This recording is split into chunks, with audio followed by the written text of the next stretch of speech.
friends and welcome back to your channel House to Home. இன்னைக்கு நம்ம வெள்ளி பொருட்களை ரொம்பவே சிம்பிள் அண்ட் ஈஸியா வீட்லயே எப்படி க்ளீன் பண்ணலாம்ங்கறத தான் பார்க்க போறோம்.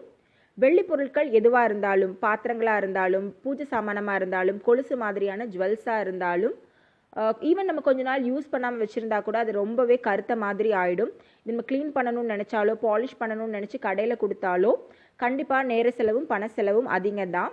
ஸோ பாருங்க, என்னோட ஃபேவரட்டான ஒரு குங்கும சிமிழ் இது ஃப்ரெண்ட்ஸ் மேரேஜ் டைமில் கிஃப்ட் பண்ணது. பட் எந்த அளவுக்கு கருன்னு ஆயிருக்குதுன்னு பாருங்க. வீட்லேயே இருக்கிற பேசிக்கான சின்ன சின்ன இன்க்ரீடியன்ஸ் யூஸ் பண்ணி இதை க்ளீன் பண்ணலாங்கிறப்ப இனிமேல் எதுக்கு கடையில் கொடுத்து க்ளீன் பண்ணணும், கரெக்டாக? ஸோ வாங்க வீடியோக்கு போய் இதை எப்படி க்ளீன் பண்ணலாங்கிறத பார்த்துடலாம். முதல்ல இந்த வெள்ளி பொருட்கள் எல்லாத்தையுமே கொஞ்சம் பெரிய பாத்திரத்தில் நல்லா மூழ்கிற அளவுக்கு தண்ணி சேர்த்து நான் எடுத்துருக்கிறேன். பாத்திரங்கள் எல்லாமே தண்ணியில் நல்லா மூழ்கிற மாதிரி இருக்கணும். ஸோ இதோட ரெண்டு பேசிக்கான இன்க்ரீடியன்ட்ஸ் நம்ம சேர்க்க போகிறோம். அதில் ஃபஸ்ட்டு வந்து வினிகர், ஒயிட் வினிகர், நார்மலான வினிகர் நம்ம குக்கிங்க்கு யூஸ் பண்ணுறது தான். ஒரு 2-3 டேபிள் ஸ்பூன் அளவுக்கு சேர்த்துக்கலாம். ஸோ வினிகர் சேர்த்தாச்சு. இது கூடவே வந்து பேக்கிங் சோடா நான் சேர்த்துக்க போகிறேன். ஒரு 2 டீஸ்பூன் அளவுக்கு பேக்கிங் சோடா சேர்த்துக்கலாம். பொதுவாகவே பேக்கிங் சோடாக்கும் வினிகருக்கும் கரையையும் அழுக்கையும் நீக்கிற தன்மை உண்டு. ஸோ பாருங்கள், பேக்கிங் சோடா சேர்த்தோன்னே எவ்வளோ நுரை வருதுன்னு. ஸோ இப்போ நம்ம இதை வந்து ஹீட் பண்ணிக்கலாம். ஒரு 10-15 நிமிஷம் நல்ல தளன்னு கொதிக்க விடணும். ஸோ நல்லா கொதிக்க தொடங்கிடுச்சு. கொதிக்கும் போதே உங்களுக்கு தெரியும், இந்த தண்ணியோட கலர் சேஞ்ச் ஆகி வரும். அந்த ஸ்டெயின்ஸ் எல்லாம் கொஞ்சம் கொஞ்சமாக விட்டு வர்றது உங்களுக்கு பார்த்தாலே தெரியும்.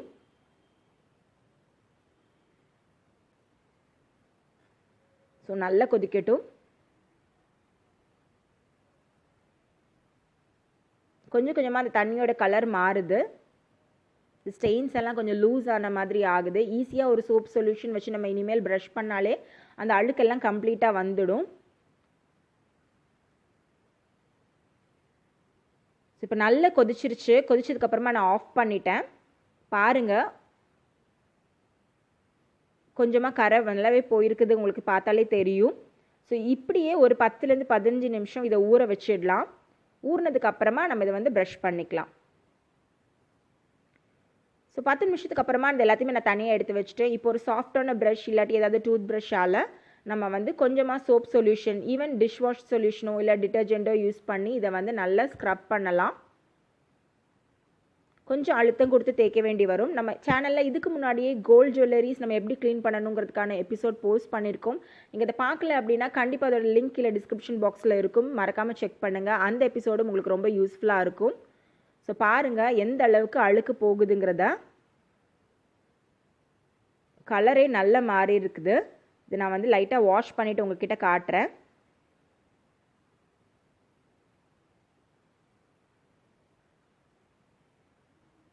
சைட்ஸ் எல்லாம் நல்லா க்ளீன் பண்ணிக்கோங்க.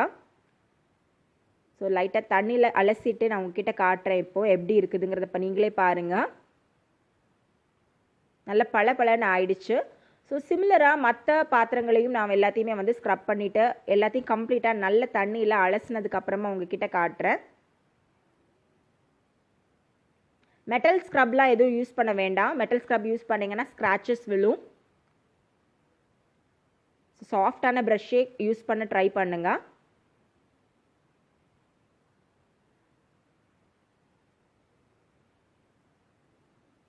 ஸோ இப்போ எல்லாத்தையுமே நல்லா ஸ்க்ரப் பண்ணி நல்லா தரவாக தண்ணியில் வாஷ் பண்ணி நான் எடுத்துட்டேன். எப்படி இருந்தது, எப்படி ஆயிடுச்சுன்னு பாருங்கள். அந்த கருப்பு தன்மை எல்லாமே மாறிடுச்சு. வெள்ளி பாத்திரங்கள் எல்லாமே நல்லா ஷைனிங்காக பளபளன்னு இருக்குது பாருங்கள். என்னோடய குங்கும சிமிழும் பழைய மாதிரி ஆயிடுச்சு. ஸோ இது எல்லாமே ஒரு டிஷ்யூ பேப்பரோ இல்லாட்டி ஒரு துணியால் நல்லா தொடச்சிக்கலாம். மார்க்கெட்டில் எவ்வளவோ கெமிக்கல் சொல்யூஷன்ஸ் விற்கிது. பட் இருந்தாலும் வீட்டில் இருக்கிற பேசிக்கான பொருட்களை வச்சு இது க்ளீன் பண்ணலாம். ஸோ கண்டிப்பாக இந்த மெத்தட் உங்கள் எல்லாருக்குமே ரொம்ப ரொம்ப பிடிச்சிருக்குன்னு நான் நம்புகிறேன். தண்ணியை நல்லா தொடச்சதுக்கு அப்புறமா நீங்கள் வந்து ஸ்டோர் பண்ணுங்கள்.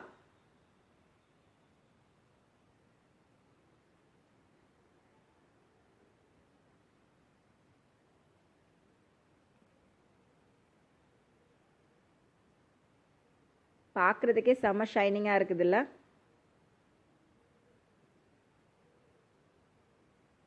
ஸோ இந்த சிம்பிளான மெத்தடை நீங்களும் ட்ரை பண்ணி பாருங்கள். உங்களுக்கு இது ரொம்ப ரொம்ப யூஸ்ஃபுல்லாக இருக்கும். அண்ட் இந்த எபிசோட் உங்கள் எல்லாருக்கும் ரொம்பவே பிடிச்சிருக்கும் நான் நம்புகிறேன். பிடிச்சிருந்தா கண்டிப்பாக நம்ம சேனலை சப்ஸ்கிரைப் பண்ண மறந்துடாதீங்க. சப்ஸ்கிரைப் பண்ணதுக்கு அப்புறமா பக்கத்தில் இருக்கிற பெல் ஐக்கனையும் ப்ரெஸ் பண்ணுங்கள். ஸோ தட் நான் அப்லோட் பண்ணுற எல்லா வீடியோஸோட நோட்டிஃபிகேஷன்ஸும் உங்களை உடனுக்குடன் வந்து சேரும். இந்த வீடியோக்கு ஒரு லைக் பண்ணுங்கள், மறக்காமல் உங்களோட ரிவ்யூஸை ஷேர் பண்ணுங்கள். மறுபடியும் ஒரு இன்ட்ரெஸ்டிங்கான எபிசோடோட உங்களை எல்லாரையும் நான் மீட் பண்ணுறேன். தேங்க்ஸ் ஃபார் வாட்சிங் ஹவுஸ் டு ஹோம்.